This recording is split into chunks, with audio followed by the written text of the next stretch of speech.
It's 6 o'clock on Wednesday, the 13th of November, 2019. Good evening and thank you for tuning in to the English edition of Ora News. My name is Oliver, bringing you the only daily update of the local Albanian news translated into English. We begin tonight with our top story. For the first time, candidates seeking the post of the Prosecutor General have undergone a public interview where they are presented their platforms for the leading of the prosecution. The interview was conducted at the High Council of Prosecution at a hearing that began at 9:30 this morning and ended at 3 p.m. The first candidate who came before the HCP interim chief was Arta Marku, who's been in charge of the prosecution for two years now. Marku said she encountered problems in the managing of the prosecution due to legal changes in which the Prosecutor General has been stripped of his powers, while the civic regimes for change have been large. The second platform presented by the appeals prosecutor Fationa Memchai focused mainly on managing the work of prosecutors. Memchai was also asked about her appointment at the prosecutor's office, which according to one HCP member fell outside the legal criteria. The third candidate who appeared before the HCP was Olsian Chela, prosecutor for the serious crimes prosecution. Having previous experience in the prosecution of serious crimes, Chela said that he intends to increase the cooperation of the prosecution with other organs in government, mainly with the HCP and the High Inspectorate. The three candidates gave almost the same answer when asked to resist political pressure. Interviews were the last stage in the selection of the candidates, and on November 14th, this Thursday, the HCP will announce the ranked list, which will be passed on to the Assembly. If no candidate receives 84 votes, then the Prosecutor General will automatically be elected first on the list. And next up tonight, the presentation of the draft budget to Parliament has revealed arrears to the Ministry of Infrastructure. Although the media has often published information on this issue, the Economic Commission Chair, Arben Ahmetai, has reiterated his concerns about the situation, but also about the fact that the draft does not provide for the reduction of what is owed. Meanwhile, former Minister Arben Ahmetai voiced criticism for the lack of new infrastructure projects. It looks like the budget problems will be solved by borrowing another one in international markets. And although no concrete details were given to the Commission, it was announced that a new Eurobond would be taken this year. Well, the budget employees will not receive pay increases next year. Albania's Finance Minister, Anila Denaj, admitted to the Economic Commission that by 2020, only indexation for pensioners is foreseen. Denaj justifies the lack of funds so as to raise the salaries with other faculties that have fallen into different categories. In the Commission, the Minister of Economy did not provide details on whether there will be a reward for the following year, although Ahmetai has requested a review of the fund. And moving on now, the OSCE recommendations concerning Albania's anti-defamation law are apparently being ignored by the government. The draft that was revised and submitted to Parliament mandates that the institution that will control and sanction electronic media violations will be the Audiovisual Media Authority. Although the OSCE has urged the Albanian government not to act as the Audiovisual Media Authority in the role of a judge, the Assembly has vested the powers to impose fines in the Appeals Council until the media license is revoked. The censoring authority of institutions is increased, which directly and indirectly affects the government itself, said Alexander Chipa. We have a draft law that violates fundamental human rights in a multitude of ways and is no different from the previous one, said Gjergj Eribara. In cooperation with the Electronic and Postal Communications Authority of Albania, the Audiovisual Media Authority may have the ability to block access to the internet in cases where electronic media services are suspected of committing offenses, such as child pornography, encouraging terroristic acts, or violating national security. But even at this point, the interest groups are opposed to seeking self-regulation. The only difference that comes out of the new document is that the Audiovisual Media Authority can have their decision appealed in the Tirana court. The violations are up to 2 million lek before you get the right to appeal in the court. This is a terrible violation of the law because just by an administrative act of an official, online media can go bankrupt before it can obtain the right to appeal in court.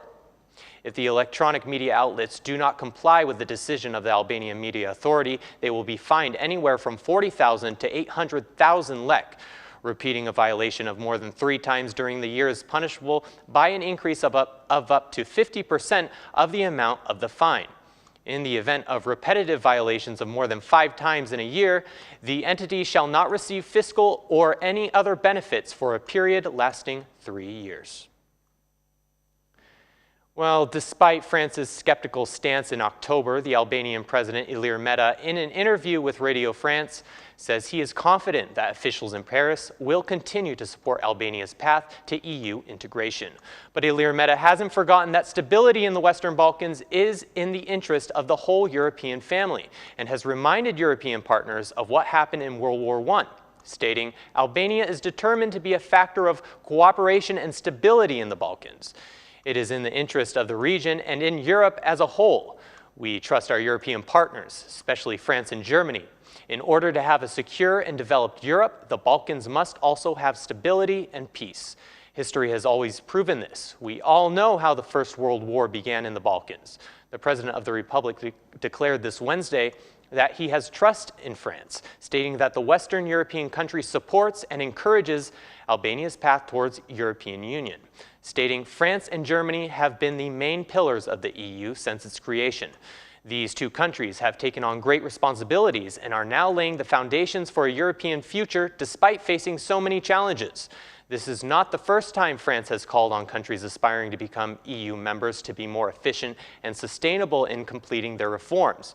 France wants the EU enlargement process placed under better control before they welcome in new members. At the same time, they call on aspiring countries like Albania to deepen their reforms in order to be more credible, especially when it comes to issues such as immigration, justice, the fight against trafficking, and organized crime. Although in October, France declared it was not in favor of the opening of accession talks with Albania and North Macedonia, we do know that Paris does encourage and support us in our efforts to integrate into the European Union. These efforts are based on democracy, development, stability, and cooperation, said President Meta. Albania and North Macedonia hope that by the time of the Zagreb summit, EU leaders will have a positive response to the opening of negotiations. And moving on now to the situation unraveling at the New Ring Road, where demolitions continue. The picture left behind the police the day after the demolition of 33 dwellings in the Astir area is really only just a piece of scrap metal left after battle. Police officers are no longer in the area, nor are the FNSH ready to throw tear gas grenades, nor is the NTDI staff ready to tear down other buildings. The only assets left behind for some families are trapped beneath the concrete. The only beneficiaries in this situation are the scrap collectors who, under the rubble of 33 buildings, have begun collecting the remaining scrap metal. Some of the workers have been contracted by the families to remove anything left. To avoid the same fate of many families having their furniture trapped beneath the concrete, other residents of the area have begun moving their materials. The ombudsman in the official statement stated that after inspections, it was found that violence was used against residents, preventing them from removing their furniture and household items. According to the lawyer, the situation could have been resolved peacefully and through consensus.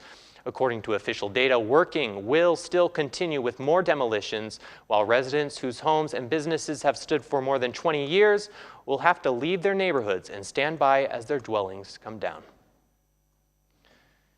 Lastly tonight, we turn to the coast where wind is the real danger. Take a look at these giant waves crashing onshore in Himar and watch the weather flood the promenade of the city. Experts are saying that the rough weather is a consequence of the marine and tidal storms. Meanwhile, residents of Himar who posted footage on social media are also linking it to the bad investment for the promenade. Similar sightings were recorded in Leja earlier today. In some areas, the water level reached 50 centimeters and nearly flooded businesses and residential buildings. The situation in both regions is being carefully monitored by emergency representatives who are said to be ready to intervene if or when necessary. Back in 2010, a similar situation occurred, which resulted in the flooding of dozens of buildings all along the Shenjin Island and the Tal coast. And that's the news across the country today. Thank you so much for watching our English edition this evening, and be sure to join us again every Monday to Saturday at 6 p.m. for the latest news from Albania. Once again, on behalf of Ora News, thank you and have a good night.